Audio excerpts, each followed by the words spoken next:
All right, today we're diving into a fascinating and frankly chilling theory that asks a fundamental question about the world's very first cryptocurrency. The analysis we're breaking down today poses a pretty radical question. What if Bitcoin wasn't created to set us free? What if it was designed to be a trap? A trap built not by some lone idealist, but by a nation state looking for the perfect weapon. But before we can even get into a theory that wild, we first have to understand why so many people trust Bitcoin's code in the first place.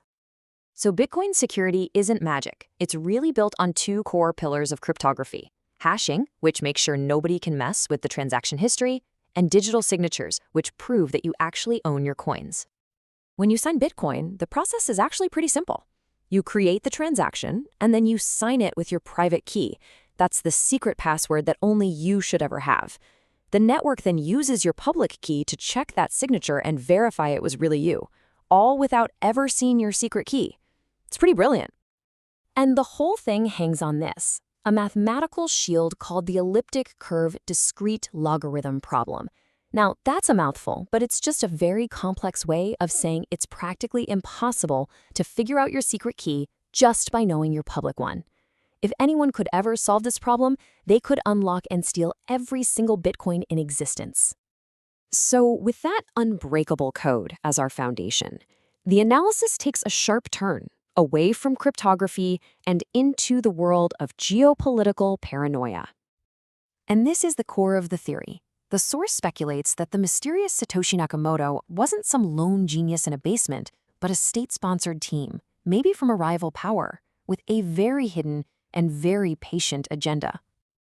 So the theory lays out this whole intelligence operation.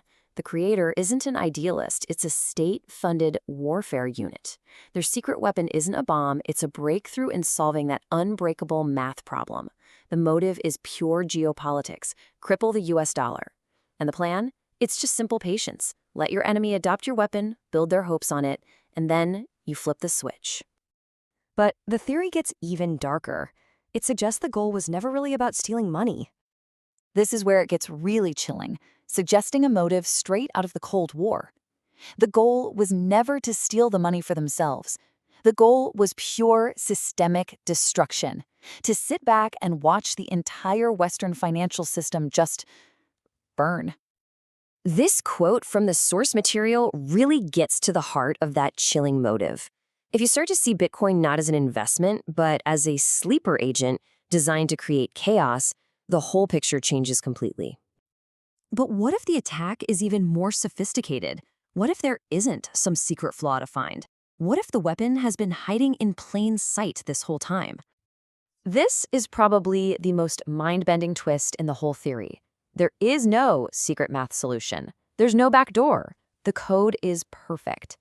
The genius of the attack is that the system working exactly as designed is the weapon. So this theory frames Bitcoin as a kind of societal virus. It diverts trillions of dollars and some of the brightest minds away from productive industries. It creates these huge political divides. And the irony is, the public ledger, praised for being so transparent, it just becomes the perfect surveillance tool for an adversary to monitor everything, all while its champions call it freedom. And all of this brings us to the final and frankly terrifying phase of this imagined plan, an endgame the source material calls the stable trap. Okay, so this is where the theory becomes alarmingly practical. The attack doesn't rely on some secret backdoor. No, it relies on the very tools our own financial system built to try and tame crypto.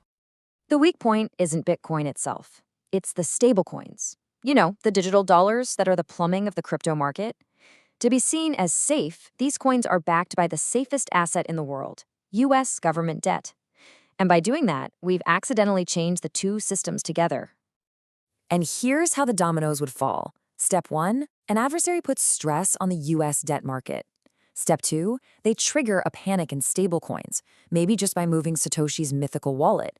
This forces a fire sale of US treasuries to cover redemptions, which then crashes the treasury market, creating this death spiral that drags both the crypto and traditional systems down together.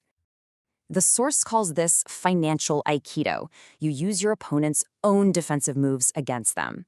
the West's attempt to make crypto safe by tying it to the dollar system, that becomes the very move that allows an attacker to use crypto's volatility to crash the dollar system. We literally built the weapon ourselves. So how much of this is a spy thriller, and how much is a real-world risk assessment we should be taking seriously? Okay, let's separate the spy novel from reality here. Was Satoshi a KGB agent with a magic key? That's pure speculation. But do stablecoin companies hold over $150 billion in U.S. government debt? That is a documented fact. The dangerous link between these two worlds now exists, and it exists no matter who wrote the first line of code. And that really is the ultimate takeaway, isn't it? It doesn't matter if the origin story is fiction. In our attempt to make crypto safe, we may have accidentally built the very weapon the conspiracy imagined. The systemic risk is no longer a theory. It's real. This leaves us with a final, really haunting question that goes way beyond crypto.